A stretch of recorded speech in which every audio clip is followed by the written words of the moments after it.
que nos acompañan en el estudio del Financiero Bloomberg, como todos los viernes, Luis Álvarez, director de Bloom Marketing, y también Mercedes Baltasar, especialista en manejo de crisis y socia de Meraki México. Gracias por estar con nosotros. Muchas gracias, Blanca. Bonito viernes. Feliz viernes, ya llegamos a otro, caray. O sea, llegamos a febrero. Llegamos a febrero.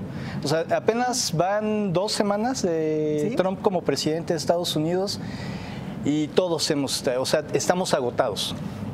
Exactamente. Ha sido una cantidad de información, una cantidad de temas que han salido en estas 2 semanas, algo sin precedentes realmente, que yo creo que todos están agotados. Mucha gente que nos está viendo en estos momentos ha de compartir ese sentimiento, ¿no?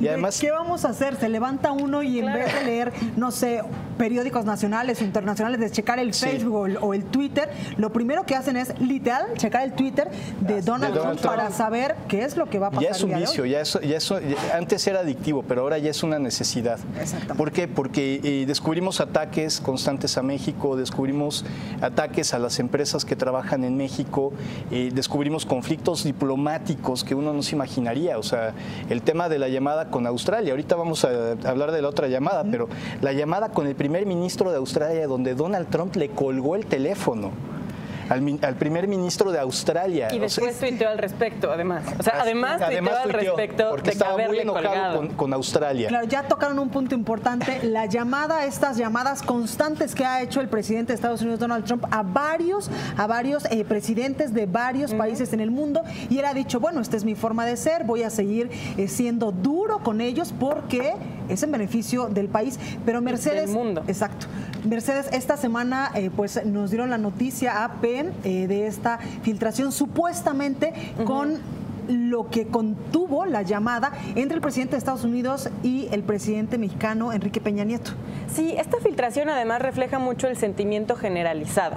O sea, fue como un tema de se suelta, empieza todo el mundo a sobrereaccionar.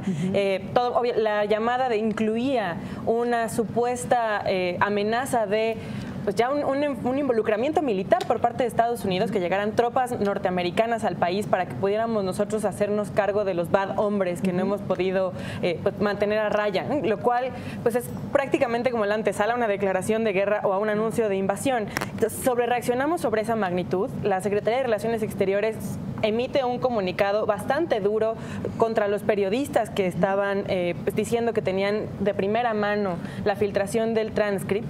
Y se vuelve un poco un tema de dimes y diretes, en donde salieron mal parados ambos lados, diría yo.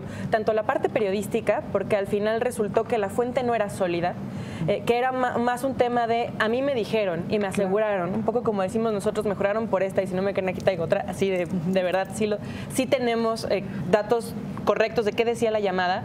Y después la Casa Blanca hace una filtración a CNN donde se tiene el texto pues, original y real, en donde si bien sí habla de tough men, o sea, como hombres rudos, que México no ha podido enfrentar de la manera correcta, menciona que Estados Unidos estaría dispuesto a colaborar de la forma que fuera necesario. Es alarmante también, pero no es lo mismo. Claro. No es lo mismo la amenaza de como ustedes no pueden, yo voy a mandar al ejército, a estamos abiertos a colaborar y lo que necesiten de ayuda lo tendremos, ¿no? Exacto. Luis. El tema aquí es, para variar, impresionante. La semana pasada estábamos hablando de esta llamada, que el gobierno mexicano no dijo qué fue lo que se habló. Incluso decíamos que debería de ser totalmente transparente en temas tan delicados como estos. Así es. A lo mejor no lo quisieron sacar por esta conversación que tuvieron, en la cual Estados Unidos, el presidente Trump, está ofreciendo ayuda al gobierno militar, al gobierno mexicano. Esta filtración a mí me llamó mucho la atención porque fue tras un ataque bastante coordinado de parte de Breitbart News, de parte de diferentes medios de derecha en Estados Unidos contra el presidente Peña Nieto. A mí no me parece que haya sido casualidad, no me parece que haya sido casualidad que se filtrara de la forma que lo hizo. AP, cuando sacó esta nota, sí causó un revuelo y causó un furor bastante intenso, tanto en medios mexicanos como internacionales, porque sí están hablando de una intervención directa con la soberanía mexicana. ¿Qué sucede aquí? El segundo statement que sacaron ya en CNN ya venía como más revisadito. O sea, yo puedo asegurarte que lo revisaron. Sí, estaba de Videgaray, sigue de vacaciones en Nueva York, creo, ¿no? En papel de Sean Connery. Hay que felicitar al señor secretario porque tiene un excelente inglés, la verdad, cosa que me sorprendió. Era la primera vez que lo escuchaba hablar en inglés y sí habla muy bien. Aún así, con el mismo discurso criptoprista de la legalidad y que vamos a ayudar y la cooperación. En ningún momento México dijo, a ver, esto no puede ser. Otra cosa que hizo el gobierno mexicano que me llamó la atención fue pelearse con el gobierno de Israel por el tuit que mandó el primer ministro Shimon Peres, Netanyahu, madre santa, sí, extraño Shimon, en el cual está apoyando al muro, o sea, tuiteó a favor del muro, y ahí sí la Secretaría de Relaciones Exteriores se vio muy dinámica, muy valiente y protestó. ¿Por qué no hizo eso con el gobierno de Estados Unidos? ¿Por qué no hay una protesta formal del gobierno mexicano ante la construcción del muro? A mí me llamó mucho la atención esa situación. O sea, no quieren ofender a Trump o qué está pasando.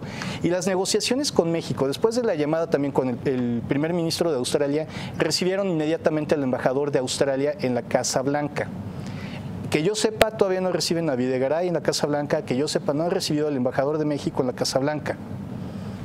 ¿Qué es lo que está pasando, Marcelo? Tenemos que ver también un poco el contexto de la relación bilateral. En el caso australiano estamos hablando de como el mejor amigo en el continente, que era una cosa nunca antes vista. Tan amigos eran que tenían ya este acuerdo de 1.200 refugiados, un poco para entregarse en estas fechas, y que fue lo que Trump le pareció, de nuevo, el acuerdo más tonto del mundo, que esa contienda va creciendo en la lista cada vez más. Y para el resto del cuerpo diplomático de Estados Unidos fue como ¿qué diablos se está haciendo? Porque en el caso de México tenían un poco ya este es el transcript. Nosotros nunca dijimos eso y es una forma de hablar, y pues quien sea que conozca a nuestro presidente sabe que no es la persona más formal para referirse a ciertos temas. Pero en este caso específico le colgó a los 25 minutos de la llamada para después tuitear que habían tratado de engañarlo de nuevo con el acuerdo más tonto del mundo y que había decidido cancelarlo. Cuando tienes una relación bilateral tradicionalmente amistosa, de alianza, y que era una alianza no solo comercial, sino también política en ciertos temas en la región. Entonces, el primer ministro sale a hacer una declaración también un poco fuerte, diciendo, bueno, claramente no se puede dialogar con este señor, no sé qué va a pasar con nuestra relación bilateral, y tienen que salir a responder. En el caso de México, yo creo que la relación ahorita está demasiado tensa. Está ya, es un poco como la liga que está a punto de romperse por distintas variables.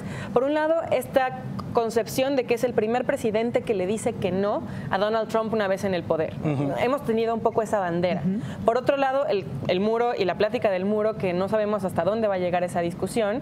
Y en tercer lugar, que no se puede controlar la furia de Donald Trump, que además ya han salido artículos esta semana de dos temas importantes. Uno, una inversión que tenía en Baja California, donde está siendo demandado, y otro, los terrenos de los que se quiere apropiar en la Riviera Maya, porque dice que no se le pagó lo suficiente en Miss Universo 2007, que fue en Cancún. Entonces se empieza a ver un poco, a dilucidar ya intereses comerciales y empresariales de Donald Trump en la relación con México. Yo creo que hay que tomar un poco con esa perspectiva. Y por eso también, mediáticamente, en noticias internacionales, ya esta llamada y la filtración pasa a un segundo lugar. ¿Qué me llama la atención también del tipo de filtración? Un poco la contienda y la pugna que tiene Donald Trump sobre los medios mentirosos.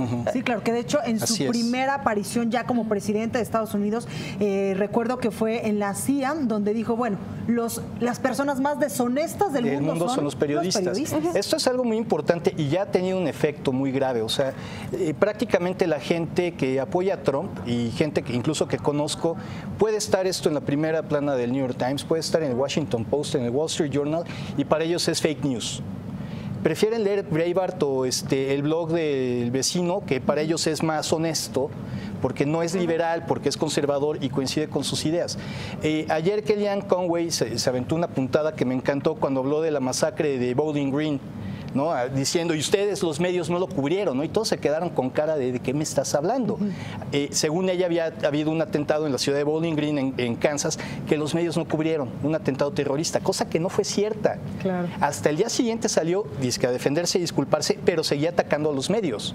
¿Sí? Que esto lo provocan los medios, liberal media, fake news, etcétera. Y sí hay un problema grave ya.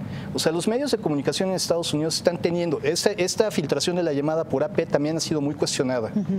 Están siendo atacados. Ahorita el objetivo que tiene tanto Bannon como Trump es que los medios no sean legítimos, es deslegitimizarlos. Y esto es gravísimo. ¿Por qué? Porque cualquier tipo de situación, cualquier crisis que enfrenten, en lo cual se revele información como esta de los negocios de Trump en Cancún, estos ataques que ha habido a México, etcétera, prácticamente es propaganda. La Casa Blanca quiere difundir propaganda. El asesor principal de Trump, que es Bannon, salió a decir que los medios se tienen que callar y se tienen que aguantarse. Ya se fregaron, ustedes perdieron. Ustedes son el partido de oposición, así los están tratando. Entonces va a ser una cuestión de no creer, o sea, ¿qué vamos a creer? Si un medio como el New York Times publica una nota bien investigada, bien fundamentada, lo primero que van a hacer es desacreditarla. Sí, claro, y hay una gran parte de la población de Estados Unidos que ya no les creen. Perfecto. Y también me llama mucho la atención que luego ya la segunda filtración, la que tiene el transcript, ya vienen de CNN. CNN, que además había sido el otro medio que ha estado muy atacado, muy en discusión, y que a mí, yo creo que hay que seguir un poco cómo va a ser la cobertura de CNN internacional a todo el fenómeno Trump para ver qué tanto está mucho más receptivo a la información oficial. Claro. En términos de México, lo que se volvió ya interesante también fue el segundo comunicado de Secretaría de Relaciones Exteriores, ya mucho más moderado, ya mucho más en su papel, porque pues primero estaba muy enfocado a ciertos periodistas que no son como los favoritos de Relaciones Exteriores, y después cuando sale AP, pues ya se vuelve un tema al que le tienen que dar mucho mayor peso, ¿no? Claro. Afortunadamente para ellos... A mí me hubiera gustado saber cuál era la reacción de la Defensa Nacional. ¿Qué opinó el general Cienfuegos cuando se enteró de esta situación? Yo creo que eso ha de haber sido también terrible. Esto causó una crisis dentro del gabinete, seguramente. Y ha sido una crisis que... Como se puede decir que el gobierno mexicano está respondiendo poco a poco, están empezando como ya a configurar algún tipo de estrategia, ya saben que no pueden confiar en el gobierno norteamericano, ya saben que no pueden confiar en Trump, ya saben que las negociaciones que tengan con ellos las van a filtrar precisamente para que el gobierno mexicano parezca más débil en esas negociaciones. Entonces tienen que sacar una estrategia muy rápido y muy fuerte. Perfecto. Luis Álvarez y Mercedes Baltasar, gracias por estar con nosotros esta noche. Los vemos el próximo viernes. Claro que sí, encantados de la vida. Porque vamos a seguir hablando de las acciones que seguro Donald Trump va a seguir implementando, como esta precisamente que les voy a hablar a continuación, porque de acuerdo con el diario